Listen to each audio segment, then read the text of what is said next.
High court যে রায় দিয়েছে 100 দিনের কাজের আইন সংক্রান্ত ব্যাপারে 100 দিনের কাজের আইন বন্ধ করার অধিকার তো কারণ নেই। আমরা তো এই কথাটাই বলছিলাম। আজকের হাইকোর্টের রায় স্পষ্ট হয়ে গেল। আমরা যা বলছিলাম তা কতটা ঠিক স্পষ্ট হয়ে গেল। রাজায় রাজায় যুদ্ধ করবে, উলু খাগড়ার প্রাণ যাবে কেন? কেউ বলছে টাকা দিচ্ছে না, কেউ বলছে টাকার হিসেব দিচ্ছে না। তো তোমরা তোমাদের হিসেব মেটাও। তার জন্য গরিব লোক তার কাজ বন্ধ হয়ে যাবে। দেখুন, 100 দিনের কাজের আইন যখন ইউপিএ যখন বামপন্থীরা 61 জন, বিজেপি ছিল না, তৃণমূল ছিল না এর পক্ষে, মানুষের জন্য এই আইন বামপন্থীরা মুখ্যত উদ্যোগ নিয়েছিল ইউপিএ 1 সময়, তাকে নষ্ট করেছে। গোটা দেশে চালু হয়েছে, পশ্চিমবাংলায় কেন হলো না?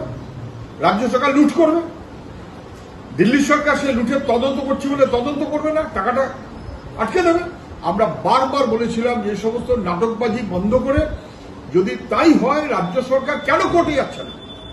কিন্তু আইন, যদি রাজ্য সরকার কোর্টে যায় তাহলে এই টাকা পেতে বাধ্য যারা কাজ করেছে তারা। লুটের টাকা না, যারা কাজ করেছে তাদের টাকা বন্ধ রাখা যায় না। রাজ্য সরকার যায়নি কোর্টে। ইন্ডিভিজুয়াল কেসের পরিপ্রেক্ষিতে শেষমেশ কোর্ট, আমরা তো গেছি কোর্টে, না ইন্ডিভিজুয়াল শেষমেশ কোর্ট এই রায় দিয়েছে এবং যেটা যথার্থ বোঝা গেল। দিল্লি 100 দিনের কাজ চায় না, রাজ্য 100 দিনের কাজ চায় না। গরিব মানুষের বিপদ হয় হোক, ওরা রাজনীতি করে বেড়াচ্ছিল।